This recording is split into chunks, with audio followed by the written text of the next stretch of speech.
Oyagala kunkola ki? Mbaiywa n'addamu nti njagala kukunywegerako mukwano naye nfa okwagala. Nkwaniriza nnyo gwe munnange akyagyekumbiddeko ensi Buganda anti munnange ensi Buganda kuno kwe kaffe kabanda musoke ow'ennabalanga akaala amatendo ze kubuzako nateera olunaku olwaleero kansuubire nti munnange oli bulungi. Tukyali mu katabo kaffe Mbaiywa akawandiikibwa omukulu Walabye Magoba era ng'olunaku olwaleero tutuuse ku mutwe ogugamba nti Balya Kaasi ne Ndibassa. Ani alya Kaasi ne Ndibassa? Lindirira mbikutuuseeko nateera. Munnange bakozi banne bonna Mbaiywa bamwewuunya nnyo bwe baalaba ng'aguze pikipiki. Buli omu yeebuuza engeri gye yasobodde okugigula ku musaala gwe omutono era ne mu kiseera ekimpi ky'akoledde nga mpaawo akitegeera. Bangi baabuuliriza nnyo nga baagala okumanya oba nga teyabba ssente za kitongole. Mukama wa Mbaiywa muli yali ajjudde obujja, yamuyita mu woofiisi ye, yawulira ensaalwa okulaba ng'omuvubuka oyo omuto alabika aliko gy'alaga. Kyokka ebyo byonna yabibikkako n'abanga alaga obulazi nti mweraliikirivu kubanga yali ateebereza Mbaiywa okubuzaabuza ssente z'ekitongole nga ze zaamusobozesa okugula pikipiki. Mbaiywa yawoza kimu nti ye takula mu woofiisi ekuŋŋaanya ensimbi ate atuuka atya okubuzaabuza ssente zaakyo. Naye mukama we ng'alumiriza nti yakolagana ne bavubuka banne abakola mu woofiisi eyo, ssente ne bazibuzaabuza nga bo abakulu tebategedde. Mbaiywa yakandanga kukalambira nti ye takwatanga ku ssente ya kitongole n'emu nga buteerere. Abavubuka abalala baasosonkereza Mbaiywa nga bagamba nti leero luno Mbaiywa ojjidde ogule pikipiki, ffe tunaddayo okufuna ku muwala yenna. Olwo ye n'addamu nti temufaayo, kasita nange ngenda kubalekera bino ebiwala bifaagifaaji tebibamale. Ndaba ow'ebigere okukwana omuwala omulungi kuba kumubonyaabonya kubanga ayinza n'okufumirawo langi ye nga yeeraliikirira olugendo n'okufuumuulizibwa omufuufu ogwa buli lunaku. Bwe yava ewa mukama we yaddayo mu woofiisi ye. Olwali okutuula ati ng'akwata ssimu ng'agikubira Ndibassa amusabe bagende bali bombi ekyemisana mu Elite Hotel. Ndibassa yasooka kupalapalanya nti alwadde omusujja era bw'atyo mu budde bw'ekyemisana taasobole kuva mu woofiisi nti yali waakusigala nga yeebase. Naye ng'ensonga yennyini entuufu yali alagaanyizza omwami oli owa Benzi okulya naye ekyemisana. Kyokka Mbaiywa bwe yategeeza Ndibassa nti alina entambula era nti mwetegefu okumunona, ne Ndibassa n'ayagala okulaba engeri y'entambula Mbaiywa gye yali ayogerako, kwe kumusaba amukime ku ssaawa 6:30 omwami oli owa Benzi nga tannajja kubanga ye yali amulagaanyizza kumusisinkana ku ssaawa 7 gwennyini. Obadde okimanyi nti Mbaiywa yatoloka ku mulimu ku ssaawa 6 asobole okukwata essaawa endaganye ne Ndibassa. Munnange yeekuba ku ddoola n'amupakulirawo pikipiki ye era yakulula nkulule anti ng'atya nti bw'anaagituulako n'agivuga mukama we ajja kumulaba nti atoloka. Ebyandiddiridde awo nange mbikulekedde. Mbaiywa bw'ateebereza nti ddoola atuuse we baalagaanye amusanze pikipiki ye naye kwe kutoloka. Bwe basisinkana Mbaiywa n'asoolayo siringi 5 za kwebaza munne ko ye nti tofaayo, nze nkuyambye buyambi munnange. Mwe abaakalaba ku ssente mwe musinga okuzeetaaga ennyo. Munnange nga Mbaiywa anyoola kiwuubiro kya pikipiki era olwatuuka Ndibassa gy'akolera pikipiki n'agizikiza n'agisimba awo mu maaso g'ekizimbe.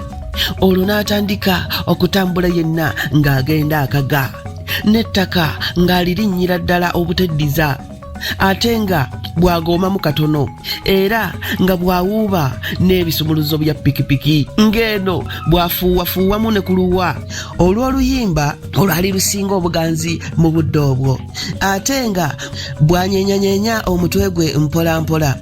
Entambula eyo yamala ennaku ng'agyegezaamu asobole okutuuka mu maaso ga Ndibassa ng'alabika nti kati muntu mujja nnyo. Ndibassa teyalwa n'agoba munne ng'amussa ku pikipiki nga bagenda mu Elite Hotel nga basaba mmere. Mbaiywa yasooka kusabayo cupa za bbiya 2 bagire nga balindirako emmere. Akapapula yasikayo kannusu 10 nga kyagenderera kwe kulaga Ndibassa nga bw'ali omuntu owa ssente ennyo. Omuweereza bwe yaleeta emmere Mbaiywa n'amusaba okwongerayo bbiya omulala n'amuwa ka 10 era kyokka muli n'asigala nga tannamatira bulungi nti yeeraze ekimala era kyeyava awanika omukono n'ayita omuweereza n'asabayo ejjiraasi y'emicungwa era n'abuuza ne Ndibassa oba naye anaanywayo ku micungwa naye ye Ndibassa n'agamba nti bbiya yekka yali amala. Mbaiywa teyafaayo n'alagiriza ejjiraasi y'emicungwa gye. Omuweereza n'amuwa akapapula ka 10 era Ndibassa yawulira nga kimuyitiriddeko era omuweereza bwe yavaawo ng'agamba munne nti mwana mulenzi obw'ekikumi obuweza olwo Mbaiywa muli ng'essanyu limutta bussi kyokka ate kungulu n'ayagala alibikkeko kwe kusigala ng'atafuddeeyo naye okuwaanibwa n'addamu ng'adaalimba nti avaawo naawe obwo bwokka ko Ndibassa nti obwo bwokka kiki mukadde maama ndaba obwedda kajjira wano wakasowolayo bwa 10 osowola. Mbaiywa yenna muli ng'abuguumiridde kyokka nga takiraga yamuddamu ng'abereega nti well ensimbi tezibangako buzibu bwange bw'obangako n'ekizibu kyonna mu by'ensimbi bw'oteerumyanga owulidde mukwano. Ndibassa n'akkiriza ng'atasanyuse nnyo kumuwa bbeetu eryo ery'okusabanga ssente so nga munda yali asagambiza. Mbaiywa yazza Ndibassa gy'akolera naye n'addayo ku mulimu. Olwali okunnyuka olw'eggulo pikipiki Mbaiywa yagyolekeza wa Ndibassa gy'akolera yasanga afuluma bw'ati n'agenda gy'ali n'amugamba nti ndowooza tofaayo singa nkutwalako mu Amigo Cinema waliyo ekifaananyi ekinyuvu ennyo. Ndibassa yasooka kupalapalanya naye ddaaki yakkiriza okugenda naye era ne batuulira pikipiki nga Mbaiywa musanyufu bya nsusso. Bwe baatuuka ku bitaala bino binkusibiddaawo ekitaala ekimyufu ne kibasiba ne bayimirira. Mbaiywa gye yakuba amaaso yagaggukiza ku Namusisi eyali mu kibinja ky'abantu abaali basala oluguudo. Bwe yamulaba emmeeme n'emutyemuka betwa. Kye yakola mu kaseera ako kwe kukoteka omutwe gwe ng'asuubira nti oba oli awo Namusisi lwataamulabe oba lwataamutegeere kubanga n'okumanya yali tannamanya nti yali aguze pikipiki. Namusisi yeekanga Mbaiywa naye nga teyeekakasa. Kye yakola ng'ayanguwako okutuukirira pikipiki eyo ng'ebitaala tebinnagita era yajjira ddala mu maaso mu bugenderevu okugenda okwekkaanya nga ye Mbaiywa. Mbaiywa yeefuula atalabye Namusisi amaaso ge gonna n'afaanana okugamaliza ku bitaala kyokka nga byalowooza muli lutotto. Yeebuuza nti bw'ali mubuuza ali mulimba atya. Pikipiki wagijjawa wali oweesaani ku olwo. Yagenda okusimba pikipiki ku kizimbe kya Amigo Cinema yenna nga takyalimu kasanyu n'akamu. Ndibassa yagenda okulaba nga munne akyuseeko nnyo kye yava amukwata ku mukono nga bw'amugamba nti ate kiki mukwano ng'olabika toli musanyufu mukwano. Bwe yawulira Ndibassa amuyisa erya mukwano muli n'ajjirwa akasanyusanyu n'okweraliikirira okwamuli mu mmeeme ne kutoowolokoka.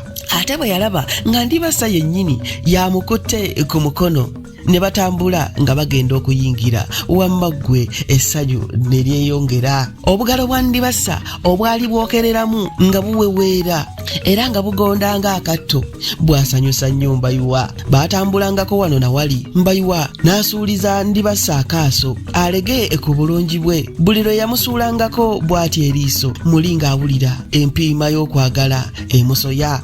Olw'okubanga ne Mbaiywa yali alabika bulungi nnyo mu kikula kye ne mu nnyambala ye, ne Ndibassa yagendanga amwanjulira bawala banne nabo abaali bazze okulaba ekifaananyi mu kino. Okusooka ng'agenderera kubalaga nga bwe yakwana omulenzi omulungi ate n'okubagoba ku mulenzi we oyo, olw'okubanga bandibadde bamanyi nti buwe.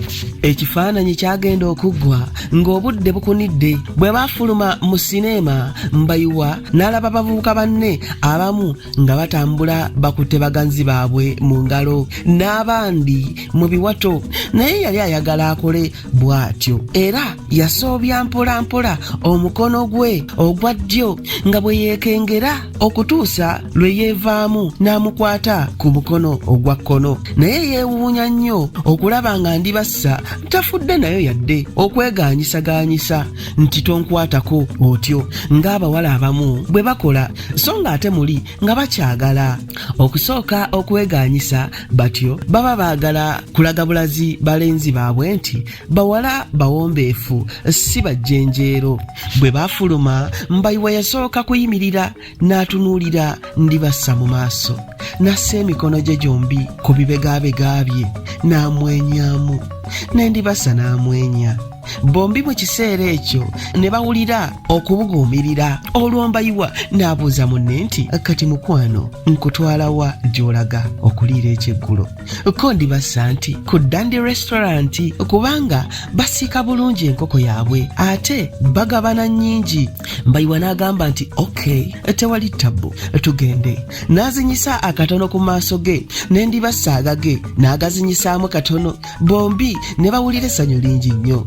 Awo Mbaiywa we yatandikira okusembereza empolampola omumwa gwe ku mimwa gya Ndibassa, ne Ndibassa n'agamba mu ddoboozi erijjudde akazigo n'ekyejo nti gwe nno. Mbaiywa mu guloboozi gwe ogunene n'addamu nti kiki ate? Ndibassa ng'eno bw'akubiira katono ku nsingo era nga bw'atunuuliza Mbaiywa akaaso akajjudde omukwano n'ettigi, n'abuuza nti oyagala kunkola ki? Mbaiywa n'addamu nti njagala kukunywegerako mukwano, naye nfa okwagala. Ko Ndibassa nti sandigaanye, naye gwe wano mu bantu.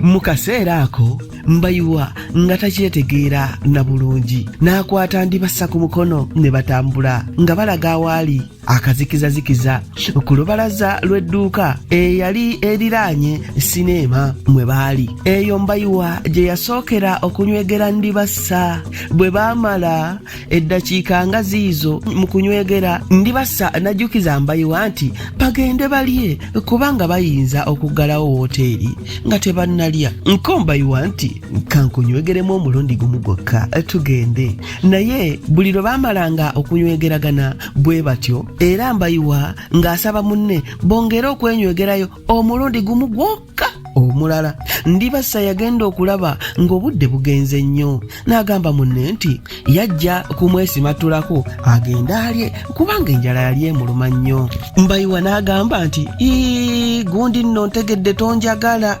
Ndibassa n'ayogeza ekitigi kingi nnyo nti olwaki nkwagala nnyo mukwano. Mbaiywa n'amuddamu nti nkale nno oba onjagala katwongere okwenywegeramu akalundi kamu kokka bwe kati.